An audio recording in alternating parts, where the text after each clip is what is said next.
আবার চুরির ঘটনা ঘটল গৌড় এক্সপ্রেসে। ফের রেলের নিরাপত্তা নিয়ে প্রশ্ন যাত্রীদের। কলকাতা থেকে মালদা ফেরার পথে এক চিকিৎসক সহ 6 যাত্রীর মোবাইল সহ বিভিন্ন নথি চুরির অভিযোগ। গৌড় এক্সপ্রেসে চেপে কলকাতা থেকে মালদা ফিরছিলেন যাত্রীরা। AC2 টায়ার কামড়াতে ঘটে চুরির ঘটনা। অভিযোগ করা হয় জিআরপিতে। যাত্রীরা রেলের নিরাপত্তা নিয়ে ক্ষোভ প্রকাশ করেন। তারা জানিয়েছেন, রবিবার কলকাতা থেকে গৌড় এক্সপ্রেস ট্রেনের AC2 টায়ার কামড়ায় উঠেছিলেন তারা। সকালে মালদা রেল স্টেশনে পৌঁছালে তারা বুঝতে পারেন তাদের মোবাইল, টাকা, ক্রেডিট ও ডেবিট কার্ড সহ বিভিন্ন নথি চুরি হয়েছে। তারা লিখিত অভিযোগ জানান জিআরপিতে। অ্যাপের মাধ্যমে অভিযোগ জানিয়েছেন রেল মদতে। আমরা কালকে রাতের বেলা গৌড় এক্সপ্রেস থেকে উঠেছি। গৌড় এক্সপ্রেস থেকে আসার সময় সকালবেলা আজকে যখন ঘুম থেকে উঠেছি তখন আমার মিসেস বললেন যে ব্যাগটা আর পাচ্ছেন না।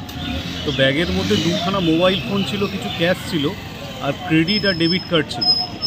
তো আমরা এখানে এসে নিয়ে জিআরপিএফের কাছে কমপ্লেন করলাম। তো তখন পর্যন্ত মোবাইলটা তো সুইচ অন ছিল।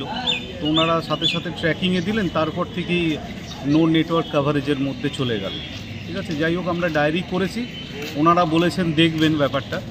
ঠিক আছে, তার মধ্যে আমরা রেল মদতেও অ্যাপ্লাই করেছিলাম।